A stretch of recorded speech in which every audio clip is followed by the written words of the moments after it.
Kondisi air di Pasar Kambing meningkat melebihi kapasitas. Ya kemarin. Langsung masuk dalam makam, Pak. Ini tanggul yang kemarin. Banjir bandang menerjang permukiman warga di Desa Rengel, Kecamatan Rengel, Kabupaten Tuban, Jawa Timur. Tambah gede, tambah gede, tambah gede. Derasnya terjangan air membuat warga panik. Tambah gede. Tambah gede.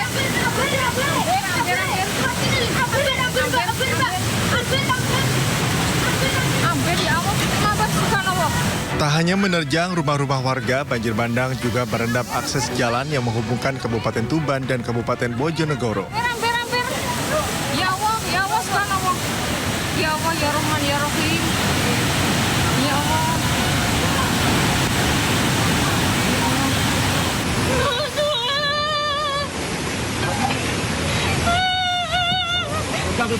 Menurut kepala desa setempat, meski hampir setiap tahun terjadi, banjir bandang kali ini merupakan yang terparah.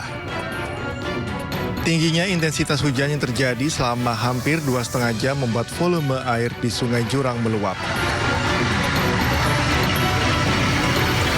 Ini diakibatkan karena volume air yang terlalu besar.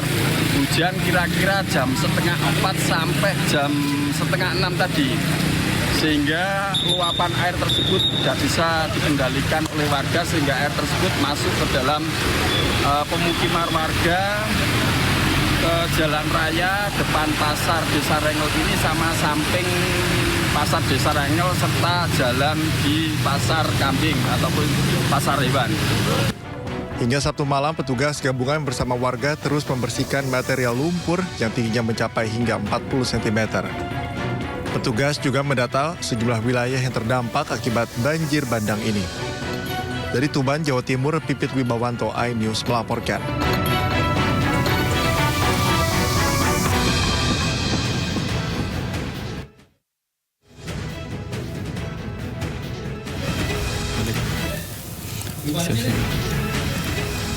Halo pemirsa, apa kabar? Halo Aulina Iyasya. Halo, selamat pagi Nata Arman. Aulina Iyasya, ini tentunya momen pertama kali lagi nih setelah hampir 1 tahun ya kita nggak satu frame begini ya. Iya betul sekali. Nata Arman kangen gak sih sama aku? Waduh, lama banget. Jadi udah mungkin chemistry-nya tuh masih harus membangun lagi ya emosi jiwanya. Apalagi tahun 2025 semangat baru dan juga baru betul banget. Aulina, ngomong-ngomong ini kan hari ini merupakan hari terakhir nih liburan masa Nataru 2024-2025. Kira-kira kamu udah punya planning belum nih? Hari ini kira-kira setelah dari kantor mau kemana? Kayaknya aku sih ini mau jalan-jalan aja sih Nata, ngopi-ngopi cantik. Soalnya kebetulan aku kemarin udah liburan tahun baruan di Bandung. Nah kamu gimana? Kamu tahun baruan nggak? Kalau aku tahun baruan kebetulan di luar kota, Aulina. Melaporkan situasi informasi dari luar kota di Manado kebetulan waktu itu. Aduh, seru nggak tuh tahun baru di Manado? Wah, seru banget sih. Jadi ada pengalaman juga kan, karena di tahun baru harus ada pengalaman baru juga tentunya. Dan juga semangat baru, Aulina. Oke, sebelumnya kita harus menyapa pemirsa dulu di rumah nih mungkin. Halo pemirsa, Anda menyaksikan Sindo Today, program yang akan menghadirkan informasi-informasi terhangat hari ini bersama saya Nata Arman. Dan saya Aulina Iyasya. Dan sebelum kita mulai seluruh rangkaian Sindo Today, redaksi kami juga telah menyiapkan 3 berita pilihan dan ini dia.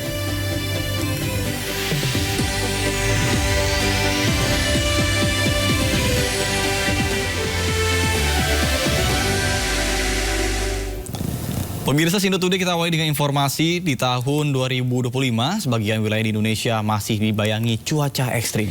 Ya, diguyur hujan dengan intensitas tinggi. 4 titik tanggul penahan di Gunung Manggar, Desa Loh Jejer, Kecamatan Huluhan, Jember, jebol. Pemukiman dan sawah milik warga terendam banjir. Untuk wilayah Gunung Watakan, air seperti Air dari Gunung Manggar tampak mengalir deras hingga tanggul penahan jebol. Akibatnya jalan desa dan ratusan hektar lahan persawahan tergenang. Bahkan rumah warga di sekitar lokasi juga terendam air dengan ketinggian hingga 1 meter. Meski demikian, warga enggan mengungsi lantaran ketinggian air masih tidak membahayakan. Tidak ada laporan korban jiwa dalam peristiwa tersebut, namun kerugian materi ditaksir mencapai jutaan rupiah.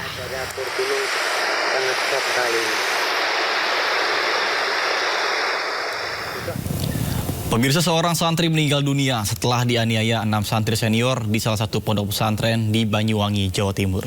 Korban yang baru berusia 14 tahun mengalami pembengkakan dan pendarahan di bagian kepala.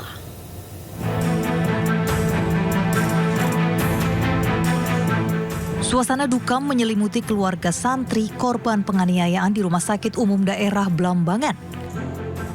Sebelum meninggal dunia, korban sempat dirawat di ruang ICU karena mengalami luka serius di bagian kepala. Santri asal Buleleng, Bali itu menjadi korban penganiayaan 6 santri senior di Pondok Pesantren Abror Al-Robaniyin di Kecamatan Wongsorejo, Banyuwangi, Jawa Timur. Saat dibawa ke rumah sakit, korban sudah dalam kondisi koma.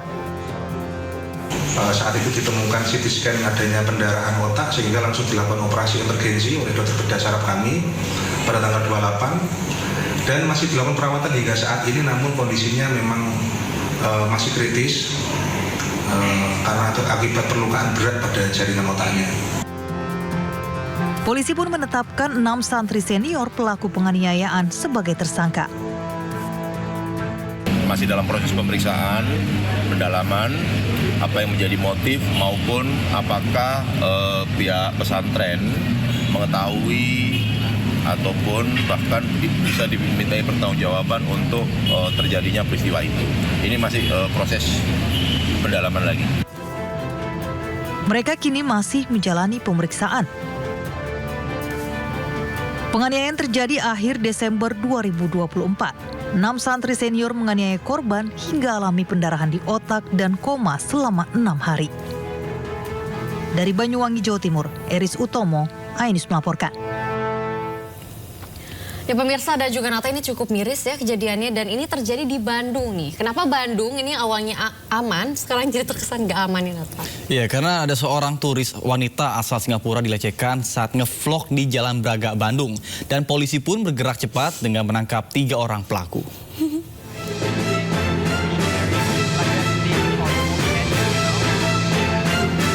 Pasangan suami istri asal Singapura yang tengah mempromosikan kota Bandung mendapatkan perlakuan tak senonoh oleh 3 orang remaja di Jalan Braga.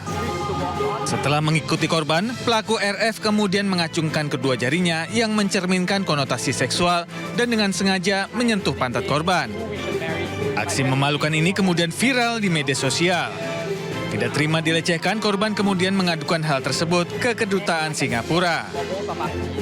Unit PPA Polrestabes Bandung kemudian melakukan penelusuran dan akhirnya menangkap para pelaku di kediamannya. 3-nya adalah warga Cimaung, Kabupaten Bandung yang sedang berkegiatan di Jalan Braga pada 29 Desember 2024. Atas nama RF memang mengakui mengacungkan kedua jarinya di depan wajahnya dan juga mendahului daripada korban, dan pada saat mendahului berdasarkan keterangan terduga pelaku bahwa karena jalan sempit dan bilang punten, tangannya menyentuh bagian belakang daripada korban warga negara Singapura tersebut. Sedangkan yang satu lagi atas nama RM memang juga mengakui tapi menyentuh tas daripada warga negara Singapura tersebut. Dan satu lagi atas nama MCA tidak melakukan apa-apa, tidak ada gerakan apa-apa dan juga tidak melakukan apa-apa. Untuk pemeriksaan lebih lanjut, ketiganya kini diamankan polisi.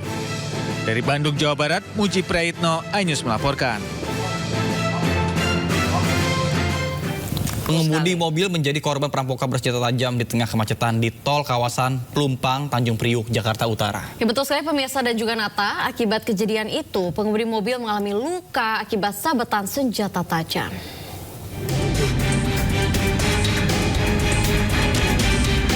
Sebuah video amatir merekam komplotan begal bersenjata tajam yang tengah beraksi di tengah kemacetan di jalan tol di kawasan Pelumpang, Tanjung Priuk, Jakarta Utara. Dalam aksinya, para pelaku menggunakan senjata tajam untuk mengancam serta melukai korbannya. Aksi komplotan pembegal membuat 2 pengemudi mobil mengalami luka akibat sabetan senjata tajam saat mempertahankan barang miliknya. Pengemudi pertama mengalami luka di punggung, sementara pengemudi kedua mengalami luka di jari tangan. Saat beraksi di mobil pertama, pelaku mengambil sejumlah barang berharga seperti dokumen penting. Sedangkan saat beraksi di mobil kedua, pelaku mengambil telepon genggam korban. Kurang dari 1 kali 24 jam, polisi berhasil menangkap 1 pelaku dan mengamankan barang bukti senjata tajam. Polisi menyebut pelaku yang berjumlah 6 orang ini sudah merencanakan aksinya dan mengincar mobil yang terjebak kemacetan. Berawal dari pada para pelaku dengan jumlah 6 orang ya, yang mayoritas masing-masing membawa senjata tajam jenis celurit. Kemudian di jam tersebut kebetulan jalanan mengarah masuk di tol Pelumpang mengalami kepadatan.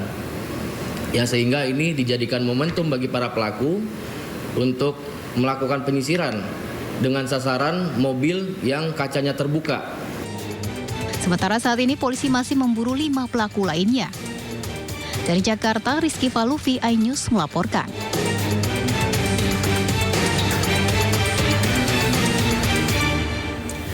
Aduh, Nato makanya kalau pacaran jangan aneh-aneh loh ya. Ya enggak dong. Dan aku pun gak bakal senekat itu kalau misalnya memang ada amit-amit putus cinta gitu ya. Kita masih pakai angka logika yang sehat tentunya. Gak boleh yang sampai melanggar ketentuan hukum ya Nato ya. Betul banget. Nah, jangan aneh-aneh nih kayak yang berita satu ini. Karena tidak terima diputus cinta, seorang pria di Sukabumi, Jawa Barat nekat membakar rumah mantan kekasihnya. Aduh, beruntungnya nih saat kejadian penghuni sedang tidak berada di dalam rumah.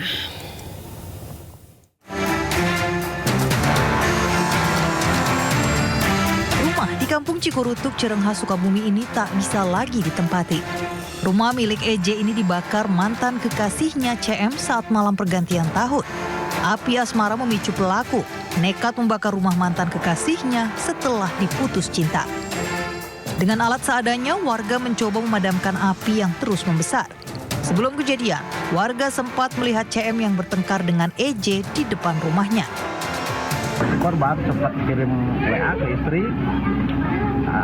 ada pengancaman, rumahnya mau dibakar. Terus saya tidur, Pak. Setelah tidur, jam setengah 11 saya dengar pret peletok. Kebetulan api sudah rumahnya membesar ya. Ada yang terbakar di informasi yang didapat sesuai dengan pengolahan TKP itu ada kursi kerja dengan arealnya memang di luar rumah. Polisi pun memburu CM yang melarikan diri setelah membakar rumah mantan kekasihnya. Cinta pelaku terhadap korban belum padam, meski rumah mantan kekasihnya itu sudah ludes terbakar. Dari Sukabumi, Jawa Barat, Budi Setiawan, iNews melaporkan. Ya pemirsa, nekat 2 pelaku pencuri motor bersenjata tajam beraksi sore hari di pemukiman padat penduduk di Jalan Krekot Bundar, Sawah Besar, Jakarta Pusat. Korban dan sejumlah warga yang memergoki aksi pencuri tersebut langsung mengejar kedua pelaku.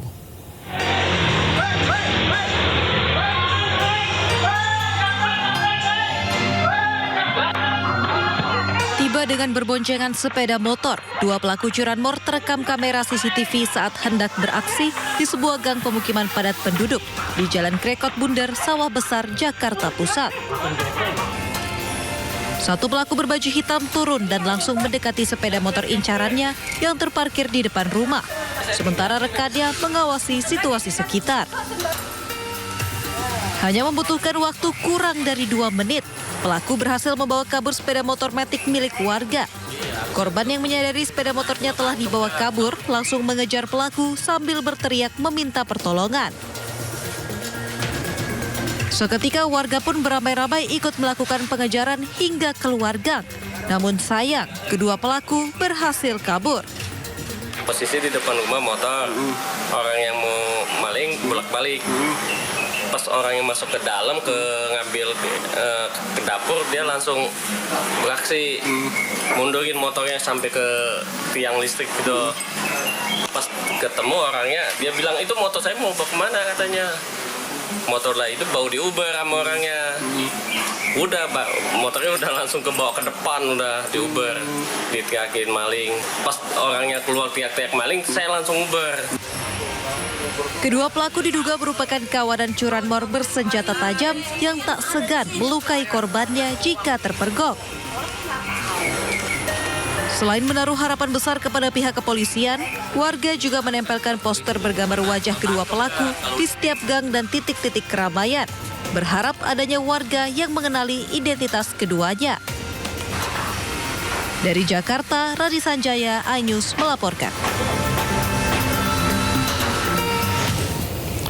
Aulina, sekarang nih bisnis penyewaan mobil, kenapa sekarang tuh makin mengkhawatirkan ya? Iya, betul sekali nih pemirsa. Salah satunya adalah berita yang akan kami bacakan ini, yakni Satreskrim Polresta Tangerang segera merilis para pelaku penembakan bos rental mobil di rest area kilometer 45 Tol Tangerang Merak.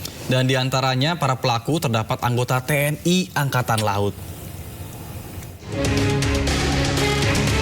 Satreskrim Polresta Tangerang mengamankan 2 terduga pelaku dalam kasus penembakan di rest area Tol Tangerang Merak, Kecamatan Jayanti, Kabupaten Tangerang, Banten.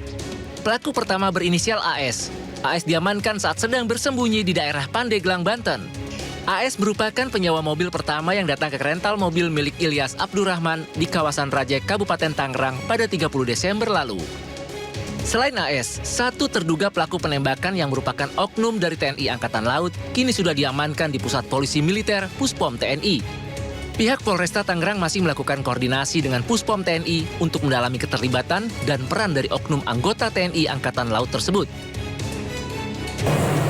Dugaan pelaku, jadi 1 orang yang sudah kita amankan, yaitu saudara AS, yaitu yang menyewa kendaraan rental tersebut.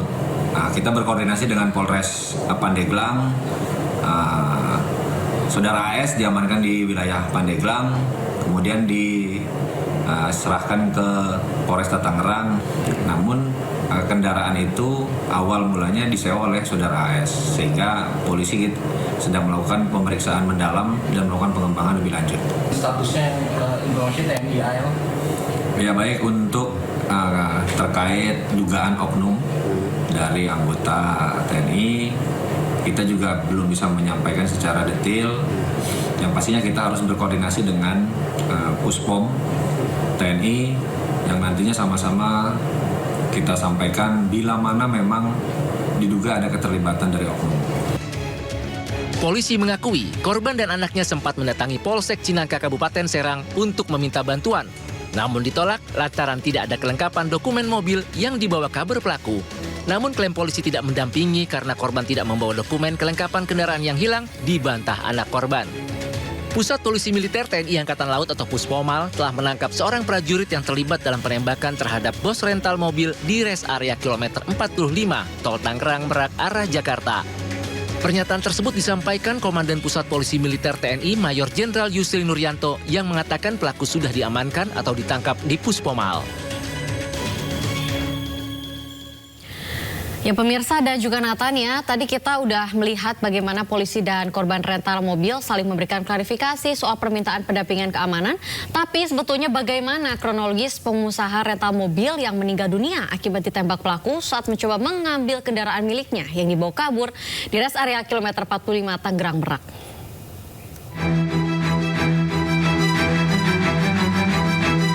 Pencurian mobil berawal saat Ajat Supriyatna yang menyewa mobil korban selama 3 hari sejak 31 Desember. Namun saat 1 Januari 2025, GPS yang dipasang di mobil tidak terdeteksi. Korban curiga melakukan penelusuran hingga Saketi Pandeglang. Korban berpapasan dengan mobil miliknya dan mengejar. Situasi pun berubah tegang ketika pelaku mengeluarkan senjata api dan mengaku sebagai TNI sambil mengancam. Tak lama, sebuah mobil datang dan menabrak kendaraan yang digunakan korban dan tim Makmur Jaya Rental. Kemudian mobil rental yang dikendarai pelaku melarikan diri. Namun karena menduga pelaku memiliki senjata api, anak korban meminta pendampingan dari Polsek Cinangka Anyer namun ditolak. Korban dan rombongannya tetap mengejar mobil yang dikendarai pelaku hingga ke area Tol Tangerang Merak kilometer 45. Dan terjadi insiden penembakan yang menewaskan korban Ilyas Abdurrahman terkena tembakan di bagian dada dan tangan kiri. Tim Liputan iNews melaporkan. Pemirsa, Menteri Hak Asasi Manusia Natalius Pigai meminta agar penggunaan senjata api dievaluasi secara menyeluruh. Hal itu dikatakan Natalius menanggapi isu maraknya penggunaan senjata api di tempat publik yang menyebabkan kematian belakangan ini. Menteri HAM Natalius Pigai menyampaikan terjadi penyalahgunaan senjata baik oleh aparat maupun masyarakat sipil yang harus menjadi atensi baik oleh pimpinan TNI, Polri, dan juga Perbakin. Dirinya juga mengatakan hal ini harus dievaluasi total karena jelas-jelas menyalahi prosedur dan peruntukan penggunaan senjata. Menurutnya, penggunaan senjata harus diikat dengan ketentuan dan aturan yang sangat ketat termasuk prosedur penggunaannya. Sebelumnya diketahui telah terjadi beberapa kasus penembakan seperti di res area tol Tangerang Merak yang dilakukan oleh anggota TNI dan penembakan seorang pengacara di Bone, Sulawesi Selatan.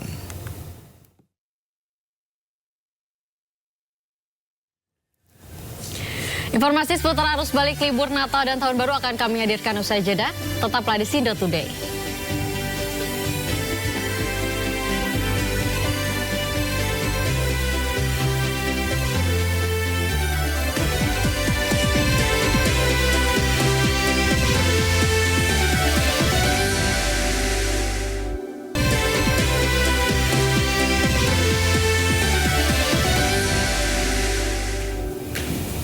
Terima kasih Anda masih bersama kami di Sindo Today. Pemirsa, diduga tabrak lari minibus berpenumpang 5 orang terbalik di Jalan Poros, Kabupaten Muaros, Sulawesi Selatan. Penumpang dan sopir menderita luka-luka hingga patah tulang.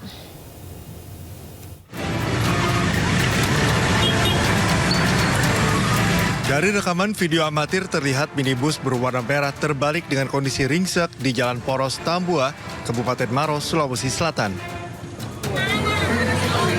Sementara sopir beserta penumpang yang berada di dalam minibus selamat, namun terlihat syok dengan kejadian ini.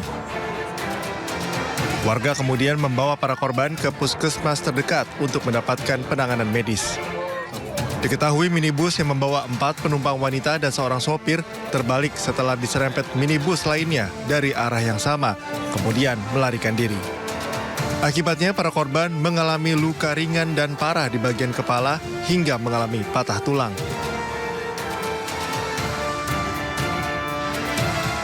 Sudah jatuh nih? Iya jatuh Pak. Jadi berapa penumpang dalam Pak? 4. Iya, tapi selamat semua nih. Ini waktu tadi kita lihat langsung tiba-tiba langsung terbalik. Tidak terbalik begini baru saya keluar. Oh baru keluar? Iya. Polisi masih mendata kerugian dan penyebab pasti kecelakaan yang menyebabkan minibus berpenumpang 4 orang ini terbalik. Dari Kabupaten Maros, Sulawesi Selatan, Wahyu Ruslan, iNews melaporkan. Pemirsa, truk bermuatan 12,8 ton udang terguling di ruas jalan Pangkal Pinang Mentok. Truk juga menghantam 1 unit minibus yang melintas dari arah berlawanan.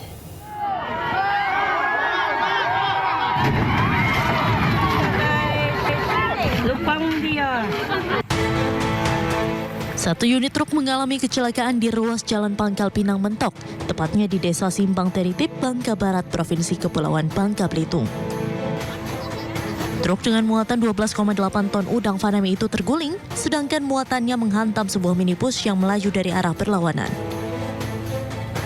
Salah satu saksi mata mengatakan mobil truk tiba-tiba terguling saat melintas di tikungan yang cukup tajam. Sementara itu, sopir truk mengatakan mobil yang dikemudikannya tiba-tiba tidak dapat dikendalikan karena remnya tidak berfungsi.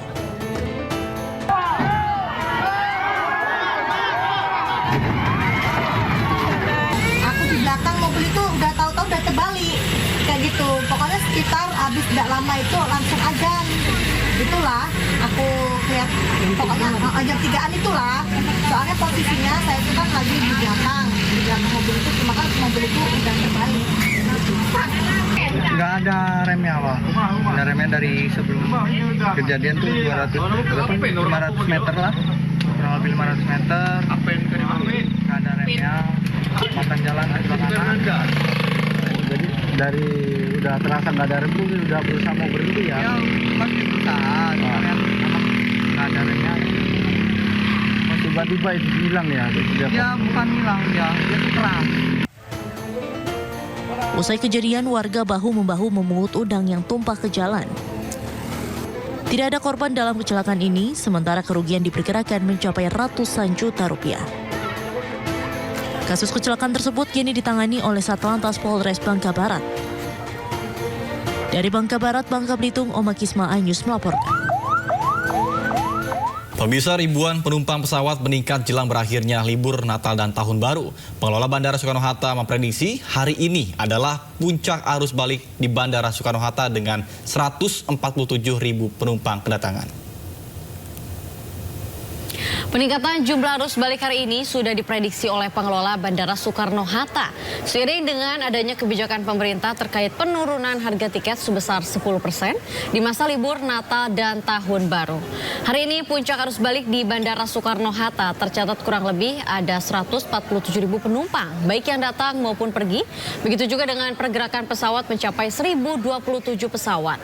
Di akhir periode masa libur Natal dan Tahun Baru, Bandara Soekarno-Hatta terus mengalami peningkatan. Jika dibandingkan dengan tahun 2023, tahun ini lebih tinggi 8%, di mana periode yang sama dan akan terus meningkat hingga hari Minggu mendatang.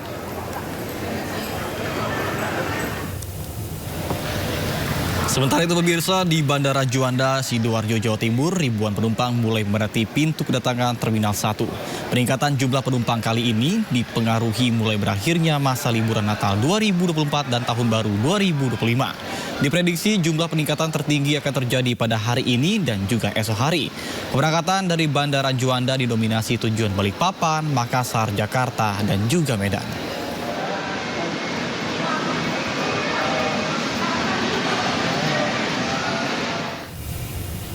Pemirsa, arus kendaraan di Tol Cipularang Purwakarta, Jawa Barat dari arah Bandung menuju Jakarta padat pada Sabtu malam.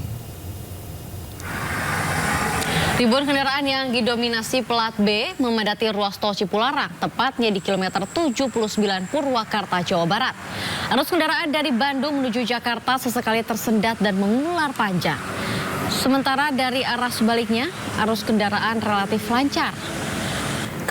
Kepadatan arus kendaraan diperkirakan akan terjadi hingga Minggu malam.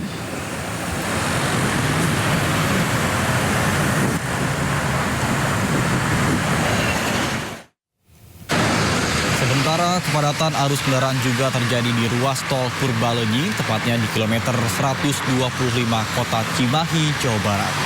Ribuan kendaraan yang didominasi mobil pribadi melaju perlahan dari Bandung menuju ke Jakarta. Lonjakan volume kendaraan terjadi sejak Sabtu sore hingga malam hari.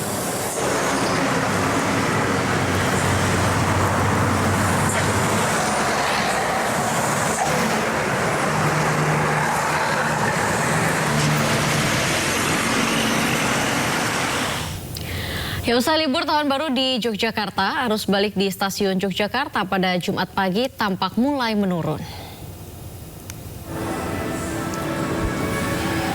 Puncak arus balik Nataru di wilayah Daope 6 Yogyakarta terjadi pada 29 Desember lalu dengan 31.000 penumpang.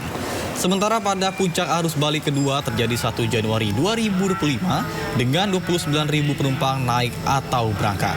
Para penumpang yang naik kereta api jarak jauh ini masih didominasi tujuan ke Jakarta, Bandung, dan Surabaya.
Pemirsa, saatnya kita simak pantauan arus lalu lintas dan kami telah terhubung dengan Brigadir Medina dari NTMC Polri yang kini berada di kawasan Simpang Taman Mini Jakarta Timur. Halo Brigadir Medina, bagaimana pantauan arus lalu lintas dari tempat Anda melaporkan saat ini? Baik, terima kasih rekan Nata dan Aulina dan juga selamat pagi pemirsa menemani aktivitas akhir pekan Anda. Kami akan mengajak pemirsa untuk mengetahui bagaimana kondisi arus lalu lintas langsung dari kawasan Simpang Pancoran, Jakarta Selatan. Di mana dapat Anda lihat bersama di layar kaca Anda arus lalu lintas pada pagi hari ini terbilang cukup ramai dan juga lancar dari berbagai arahnya. Yakni arus lalu lintas dari arah Cawang yang akan mengarah ke Semanggi saat ini dalam situasi relatif lancar. Dan perlambatan kecepatan kendaraan hanya menjelang antrian traffic light saja, selepasnya kendaraan dapat melaju dengan kecepatan normal. Untuk arus lalu lintas sebaliknya, yakni dari arah Semanggi akan mengarah ke Cawang, juga saat ini dalam situasi lancar dan belum terjadi peningkatan jumlah kendaraan yang cukup signifikan di kawasan ini. Kami menghimbau kepada Anda, para pengendara khususnya roda 2, agar selalu berhenti di belakang garis stop pada antrian traffic light, juga mengikuti arahan dan juga petunjuk dari petugas kami yang berada di lapangan. Untuk arus lalu lintas selanjutnya, yakni dari arah Pasar Minggu yang akan mengarah ke Tebet saat ini dalam situasi ramai lancar dan antrian kendaraan di belakang traffic light kurang lebih sepanjang 100 meter ke belakang, selepasnya kendaraan dapat mengalir dengan normal. Kemudian untuk arus lintas dari arah Tebet yang akan mengarah ke Pasar Minggu juga saat ini dalam situasi lancar. Kami menghimbau kepada Anda, para pengendara, agar selalu menjaga batas kecepatan maksimal kendaraan Anda, mengingat banyaknya aktivitas masyarakat seperti penyeberang dan juga pesepeda di kawasan ini. Dan pemirsa, berdasarkan data IRSMS Kulantas Polri, angka kecelakaan lalu lintas di seluruh Indonesia selama 1 kali 24 jam terjadi sebanyak 90 kasus laka lantas dengan rincian 6 meninggal dunia, 7 luka berat dan 124 luka ringan. Dari 90 kasus laka lantas tersebut, 74% terjadi pada waktu siang hari. Maka dari itu kami menghimbau kepada Anda, para pengendara, agar selalu berhati-hati dalam berlalu lintas dan tetap menjadikan keselamatan sebagai kebutuhan Anda. Dan pemirsa, bagi Anda yang ingin mengupdate informasi selengkapnya seputaran arus lalu lintas, kami siap melayani Anda di 1500669 ataupun melalui SMS kami di 9119. Demikian dapat kami informasikan, semoga bermanfaat. Selamat pagi dan salam presisi. Silakan kembali ke studio. Baik, terima kasih Brigadir Medina atas laporannya dari kawasan Simpang Pancoran, Jakarta Selatan. Selamat bertugas kembali dan salam presisi.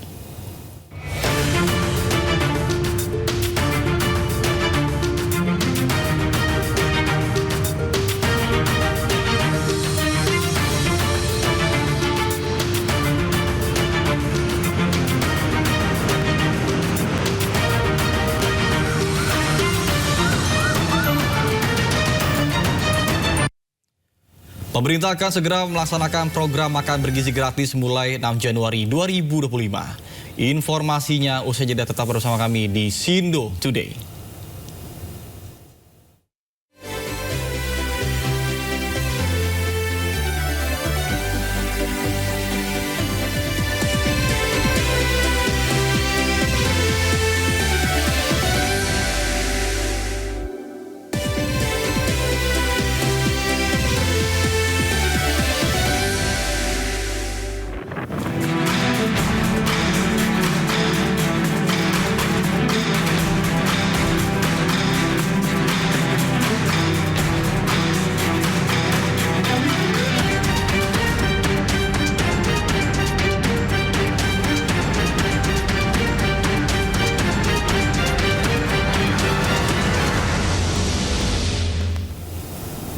Informasi lainnya pemirsa, Aul, besok ini nih pemerintah akan memulai program makan gizi gratis. Kira-kira udah siap belum ya? Nah iya pemirsa, dimulainya program makan bergizi gratis ini diumumkan usai rapat terbatas menteri dengan Presiden Prabowo Subianto di Istana Kepresidenan Bogor pada Jumat lalu.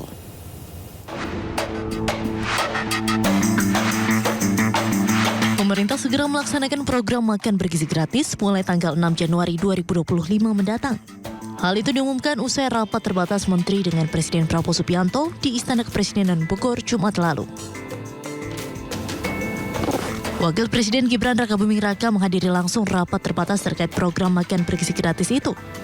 Sementara sejumlah menteri yang hadir dalam rapat, diantaranya Menko Pemberdayaan Masyarakat Muhaimin Iskandar, Menteri Koperasi Budi Aristiadi, Menteri Perlindungan Pekerja Migran Indonesia Abdul Qadir Karding, Menteri Desa dan Pembangunan Daerah Tertinggal Yadi Susanto, dan beberapa Menteri Kabinet Merah Putih lainnya.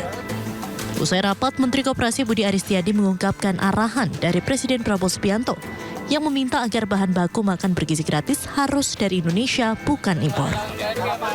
Jadi arahan Presiden ini harus bahan bakunya harus dari Indonesia, dari desa, sehingga bisa menggerakkan ekonomi masyarakat. Bukan impor. Nah, bahan bakunya bukan impor. Ya. Budiari menyebut ada 1.923 koperasi terlibat sebagai pemasok bahan baku untuk program makan bergizi gratis yang segera diluncurkan. Ia menjelaskan bahwa koperasi tersebut membantu menyediakan bahan baku yang menjadi menu dalam program makan bergizi gratis. Contohnya, koperasi peternak telur akan membantu menyediakan telur dalam menu makan program. Selain koperasi, pemerintah juga melibatkan Badan Usaha Milik Desa atau BUMDes untuk membantu menyiapkan program makan bergizi gratis di 29 provinsi. Presiden Prabowo telah memberi arahan agar kerjasama pemenuhan bahan baku program makan bergizi gratis dijalin dengan koperasi maupun BUMDes. Dari Bogor, Jawa Barat, Tim Liputan iNews melaporkan. Pemirsa, Menteri Keuangan Sri Mulyani Indrawati mengusulkan agar edukasi atau pendidikan mengenai pasar modal dapat diterapkan mulai dari jenjang sekolah dasar. Ya, menurut Sri Mulyani, pemahaman tentang pasar modal yang diajarkan sejak dini dapat meningkatkan literasi keuangan generasi muda dan mendorong diversifikasi tabungan masyarakat ke pasar modal. Menteri Keuangan Sri Mulyani Indrawati mengusulkan agar edukasi atau pendidikan mengenai pasar modal dapat diterapkan mulai dari jenjang usia dini atau sekolah dasar. Usulan Sri Mulyani ini disampaikan saat membuka perdagangan perdana Bursa Efek Indonesia tahun 2025. Menurut Sri Mulyani, pemahaman tentang pasar modal yang diajarkan sejak dini dapat meningkatkan literasi keuangan generasi muda. Menurutnya, edukasi dini bisa menjadi langkah awal untuk mendorong diversifikasi tabungan masyarakat ke pasar modal. Sekarang seharusnya ini sudah mulai diajarkan bukan di tingkat mahasiswa lagi, tapi bahkan di tingkat sekolah dasar. Sehingga mereka menjadi getting familiar with dengan bursa efek. Dan ini hanya bisa dilakukan kalau kita juga bersama-sama. Nanti masuk ke kurikulum, bagaimana cara penyampaiannya, dan bagaimana mereka merasa terbiasa dengan transaksi. Tentunya kalau masyarakat sudah mulai mendiversifikasi tabungan dan menciptakan pendalaman, kita juga bertanggung jawab, Pak Mahendra, untuk agar saham-saham yang dijual belikan adalah saham-saham yang sehat. Sementara itu, Otoritas Jasa Keuangan menyambut positif usulan Menteri Keuangan yang meminta pendidikan pasar modal dapat diterapkan mulai dari jenjang usia dini atau sekolah dasar. Kepala Eksekutif Pengawas Perilaku Usaha Jasa Keuangan, Edukasi dan Perlindungan Konsumen OJK, Friderika Widiasari Dewi mengatakan, di negara anggota OECD seperti Australia, Austria, Belgia, Kanada, Chile, Kolombia, dan Costa Rica sudah melakukan edukasi terkait keuangan dan sudah masuk ke dalam kurikulum sekolah.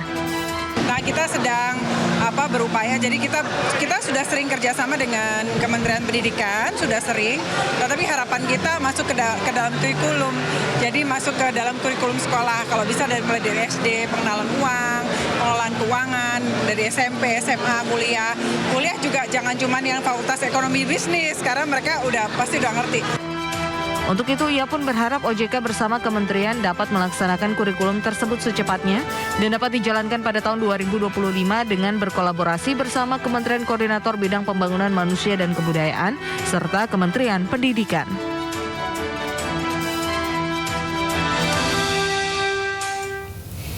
Pemirsa, usai tarif PPN 12% diputuskan hanya menyasar barang dan jasa mewah, Direktorat Jenderal Pajak memperkirakan pemerintah akan kehilangan potensi penerimaan negara sekitar 75 triliun rupiah per tahunnya. Sehubungan dengan hal tersebut, Direktorat Jenderal Pajak memastikan agar berupaya mendorong penerimaan di tahun 2025 dengan upaya ekstensifikasi maupun intensifikasi basis pajak. Direktorat Jenderal Pajak tengah menyiapkan strategi untuk menutup kekurangan penerimaan PPN yang diperkirakan hilang hingga 75 triliun rupiah akibat penundaan kenaikan tarif PPN 12% untuk barang dan jasa umum. Untuk menutup kekurangan tersebut, Dirjen Pajak Suryo Utomo memastikan pihaknya akan mengoptimalkan sumber penerimaan lain melalui strategi ekstensifikasi dan intensifikasi. Ekstensifikasi atau perluasan basis pajak disebut Ditjen Pajak menjadi fokus utama pada tahun 2025 untuk menggali potensi penerimaan pajak. Dengan upaya tersebut, Ditjen Pajak diyakini akan mampu mendorong peningkatan penerimaan meski kebijakan PPN 12% bersifat terbatas pada barang ataupun jasa tertentu. Ya, kami mencoba untuk mencari sumber-sumber penerimaan, ekstensifikasi dan intensifikasi bagi saya merupakan sesuatu yang harus kami jalankan di tahun 2025 ini kan, ekstensifikasi, intensifikasi, dan di sisi yang lain ya kalau masalah spending ada kebijakan spending di sisi yang berbeda, tapi di kebijakan penerimaan yang kami akan melakukan ya memaksimalisasi upaya yang kami lakukan dari waktu ke waktu. Sebelumnya pemerintah menetapkan kebijakan PPN 12% hanya dikenakan pada jenis barang dan jasa yang tergolong mewah dan terkena pajak penjualan barang mewah. Barang tersebut seperti kendaraan bermotor, pesawat, yacht, hingga rumah senilai di atas 30 miliar rupiah.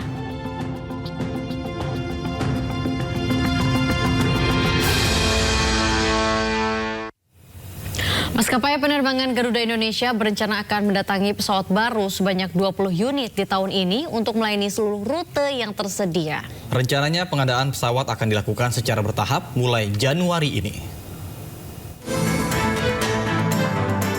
Maskapai penerbangan Garuda Indonesia berencana akan mendatangkan pesawat baru sebanyak 20 unit di tahun ini. Penambahan armada pesawat ini untuk melayani seluruh rute yang tersedia.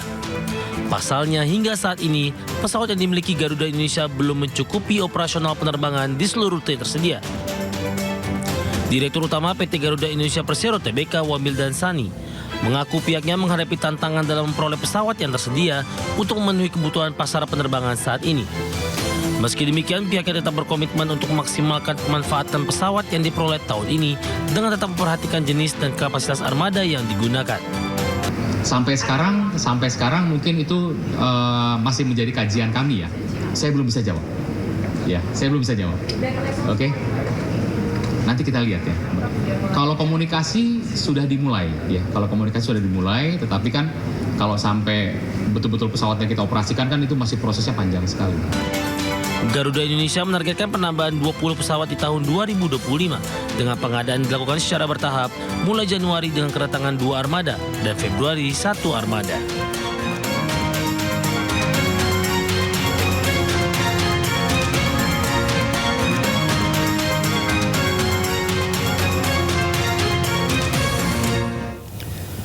Pemirsa, Bandara Internasional I Gusti Ngurah Rai Bali menjadi salah satu bandara tersibuk pada masa Natal dan Tahun Baru 2025. Ya, Bandara I Gusti Ngurah Rai melayani 1,6 juta penumpang dan mengangkut 4.412 ton kargo.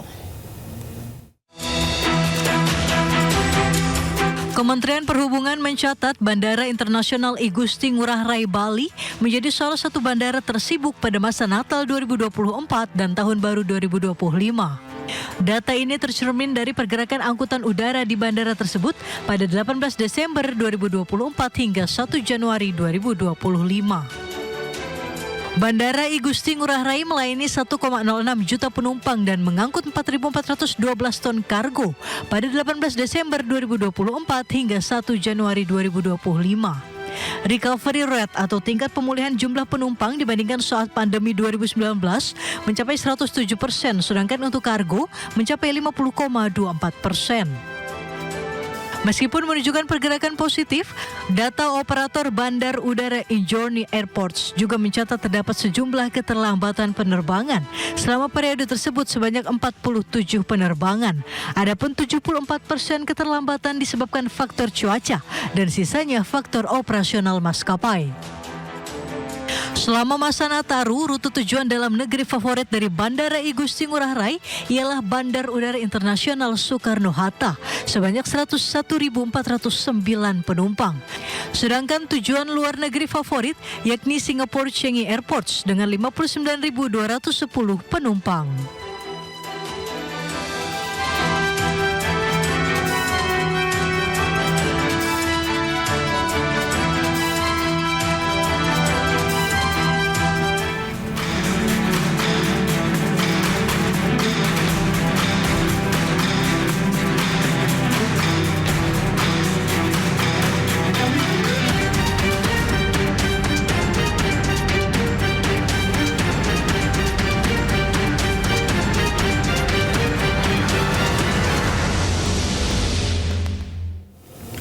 Kita ke informasi selanjutnya, pemirsa. Arus balik libur Natal dan Tahun Baru stasiun Pasar Senen masih dipadati penumpang. Hari ini lebih dari 40.000 penumpang diperkirakan tiba di Jakarta.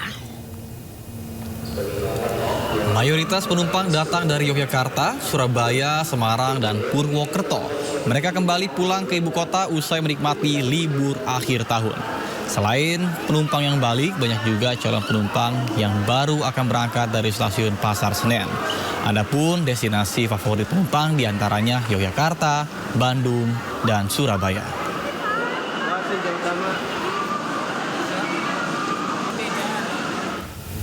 Volume kendaraan di Simpang Gadok, Kabupaten Bogor, Jawa Barat terpantau meningkat. Mayoritas kendaraan merupakan plat B yang berakhir pekan menuju ke kawasan Puncak Bogor. Guna mengurai kemacetan, sistem satu arah pun diberlakukan secara situasional. Polisi memprediksi peningkatan dari puncak arus balik wisatawan akan terjadi pada besok hari.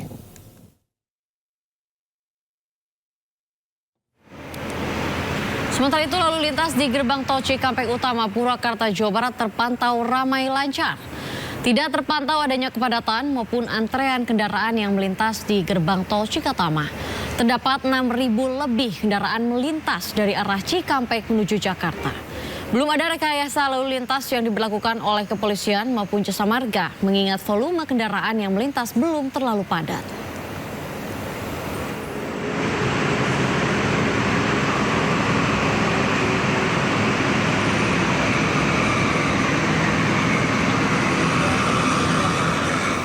Pemirsa, untuk mengetahui informasi terkini terkait dengan arus balik liburan Natal dan Tahun Baru, kami sudah terhubung dengan rekan kami Indra Setiabudi di gerbang tol Cikampek Utama Purwakarta, Jawa Barat. Ya Indra, bagaimana arus lalu lintas di gerbang tol Cikampek Utama saat ini? Apakah ada lonjakan volume kendaraan yang melintas di sana?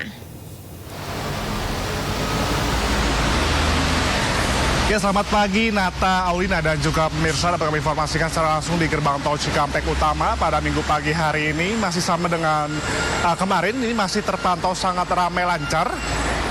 Jumlah masyarakat ataupun pengendara dapat melajukan kendaraannya di batas maksimal hingga 100 km per jamnya. Dan kalau kita terkait soal data, Aulina, Nata, dan juga pemirsa, pagi hari ini tercatat hanya 2.800 sekian kendaraan yang melintasi gerbang tol Cikampek Utama pada pagi hari ini, sementara arus baliknya juga menuju Jakarta ini hanya sekitar 2.200 saja. Yang mana ini sudah menurun ya, mengingat memang hari ini merupakan hari terakhir libur panjang di momen Natal dan Tahun Baru periode 2004-2025 pada kali ini.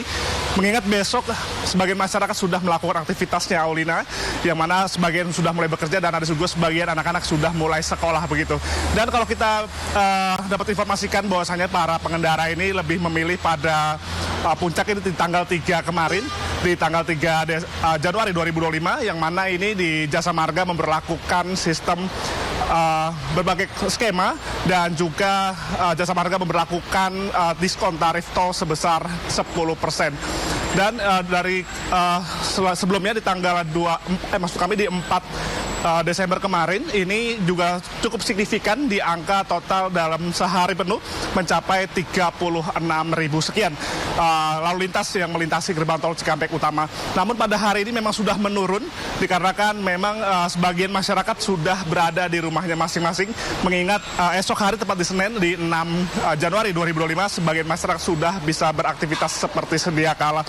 Dan kami juga tidak berhenti menghimbau masyarakat yang masih melakukan kegiatan arus balik ini dipastikan kesiapan Anda fisik maupun juga kendaraan Anda memumpuni, dan Anda bisa beristirahat sejenak ketika Anda sedang lelah begitu di kilometer 62, di 52 untuk sekedar beristirahat sebelum Anda melakukan perjalanan menuju Jakarta melintasi MBZ dan sekitarnya. Sekian Aulina, Nata, dan juga pemirsa. Indra Setiabudi melaporkan langsung dari gerbang tol Cikampek Utama, dan selamat bertugas kembali dan salam sehat. Kita beralih informasi olahraga, pemirsa. Manchester City kembali meraih kemenangan usai menghantam tamunya West Ham dengan skor meyakinkan 4-1. Namun hingga pekan ke-20 Premier League, peringkat Manchester City masih berada di bawah Chelsea dan Newcastle United.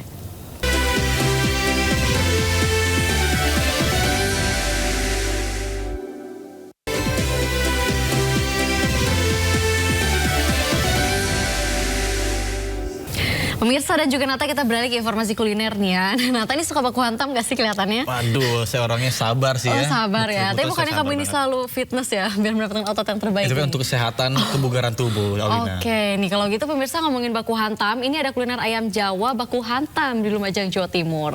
Dan meski namanya sedikit seram, namun perlu diketahui untuk rasa tidak perlu ditanya. Karena ayam Jawa atau ayam kampung utuh dimasak dengan beragam bumbu rempah segar menghasilkan perpaduan rasa yang tentunya sangat sempurna. Dan berikut informasinya untuk Anda.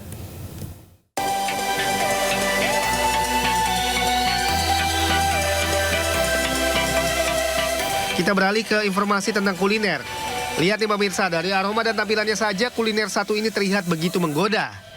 Ayam kampung utuh berbalut bumbu rempah dan cabai rawit, serta taburan bawang gorengnya di atasnya. Dijamin membuat gagal diet. Ya inilah kuliner ayam Jawa baku hantam. Menu favorit di sebuah rumah makan di Jalan Piretandean, Tompo Kersan, Lumajang. Untuk membuatnya, ragam bumbu rempah segar seperti bawang merah, bawang putih, laos, kunyit, serai, dan cabai rawit dihaluskan dan dimasak hingga matang. Selanjutnya, ayam Jawa utuh yang telah direbus selama 30 menit dimasukkan ke dalam wajan yang berisi bumbu rempah tadi. Setelah meresap sempurna, taburkan daun bawang dan cabai untuk menambah cita rasa. Ayam Jawa baku hantam ini pun siap disajikan. Agar lebih gurih, jangan lupa taburkan bawang goreng di atasnya. Ayam baku hantam. Gimana rasanya? Rasanya tuh pedes, gurih, terus kayak enak aja gitu di mulut. Pedesnya pas buat anak-anak muda. Soal rasa tak perlu diragukan lagi. Tekstur daging ayam Jawa yang lembut dengan bumbu rempah yang meresap menjadi perpaduan yang sempurna. Ya gitu mas, soalnya ini kan satu ekor juga, ada yang berpotong, terus itu apa ya namanya, diambil dari pedesnya mas. Jadi kayak mari habis makan itu merah semua kayak baku hantam kayak gitu. Untuk satu porsi ayam Jawa baku hantam ini cukup terjangkau. Hanya dibanderol Rp105.000 sudah bisa dinikmati untuk 4 orang. Bagaimana pemirsa? Anda tertarik mencoba kelezatan kuliner ayam Jawa baku hantam ini? Dari Lumajang, Jawa Timur, Yayan Nugroho melaporkan. Pemirsa, mengisi liburan sekolah dengan memberikan makan satwa menjadi pilihan yang sangat menarik. Ya betul sekali pemirsa dan juga Nata, ini di Lembang, Jawa Barat. Pengunjung dapat memberi makan binturong di sebuah kebun binatang. Seperti apa? Ini dia liputannya.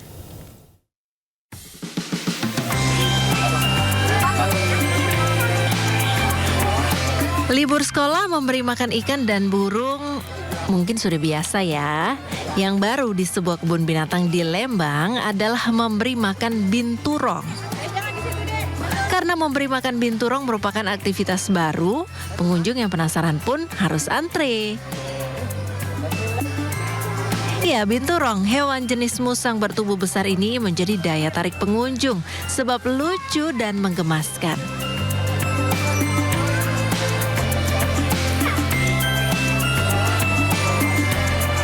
Kasih makan apa? Kasih makan Seru nggak? Harga tiketnya cuma 10.000. Kita kasih satu bungkus makanan, ada pisang sama ada pepaya. Nanti dibantu sama kipernya naik dengan kita pakai stick panjang, jadi nggak sampai maksudnya melukai tangan atau apa gitu. Panjang. Dan itu salah satu eksperimen yang terbaru. Tapi aman Pak? Aman. Yang masih libur, ayo ajak keluarga Anda berwisata ke kebun binatang di kawasan Lembang, Jawa Barat ini. Dijamin edukatif dan juga seru. Dari Kabupaten Bandung Barat, Jawa Barat, Yuwono Anyus melaporkan. Pemirsa, informasi tadi sekaligus mengakhiri Sido Today hari ini, dan Anda bisa mendapatkan informasi terkini terbaru melalui portal menghadirkan berita daerah, nasional, dan internasional lengkap di sindonews.com. Ya, mewakili kerabat kerja bertugas, saya Aulina Iyasya dan Nata Arman. Pamit undur diri, terima kasih dan sampai jumpa. Sampai jumpa.